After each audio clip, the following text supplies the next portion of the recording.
So when I was about 14 years old, I was like really super into dirt bikes and quads and motorcycles and things like that. We also lived out kind of in the boonies a little bit, and it wasn't really in the boonies. We only lived about 5 to 10 minutes from town, depending on how fast you drove. But we just lived out across the creek on our own little homestead. So I had this really like, I don't know if it was really irrational, because I think there's people out there that are gonna steal anything, any opportunity they get.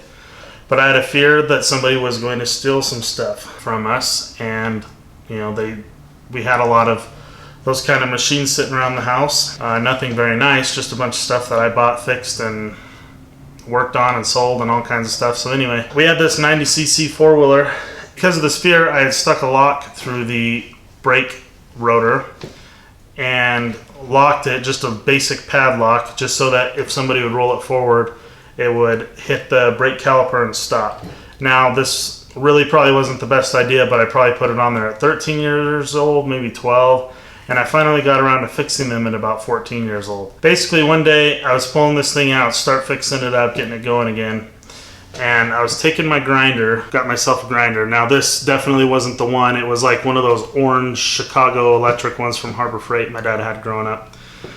And so I grabbed that lock with this hand, and I was holding on to it, and I was cutting on it with, so I was probably holding on to it more like this, and I was cutting on it with the grinder, and out of nowhere it slipped, and that is actually just about the perfect angle at how the scar is on my finger. I've got lots of scars on my finger, but come on, come into focus. It's the one right there past my knuckle that you can barely see. But anyway, so I was cutting and went, and so I was like, oh crap.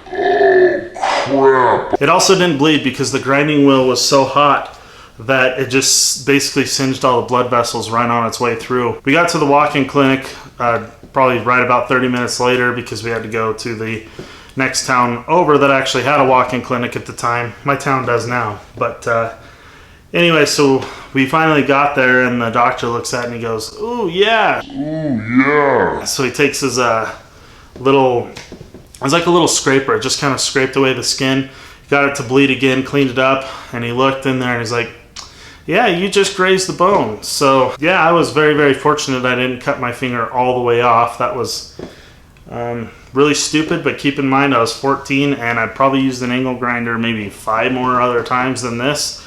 Very little experience, and it was really dumb. I couldn't find the key, by the way. Somebody in the comments might someday run across this and be like, "Why didn't you just use the key or put in the combination?" It's because it was gone. I had to cut it off, as I think you could all assume. Yeah, just kind of a little story about how I almost cut my finger off. I was very, very close. Too bad I don't have footage of it. Yeah, just be careful using angle grinders. Be careful with your kids using angle grinders. Make sure they know how to use it. Not that my dad was neglectful. I just asked him, "Hey, how do I cut this off?"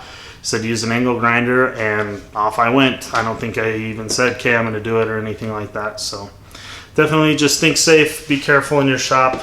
And this was probably at least 10 years ago now. So cut me a little slack. But thanks for watching. If you ran across this video on Facebook, maybe just click subscribe. I'd appreciate it. And give me a thumbs up if you, I don't know, just give me a thumbs up or a thumbs down. Do whatever you want.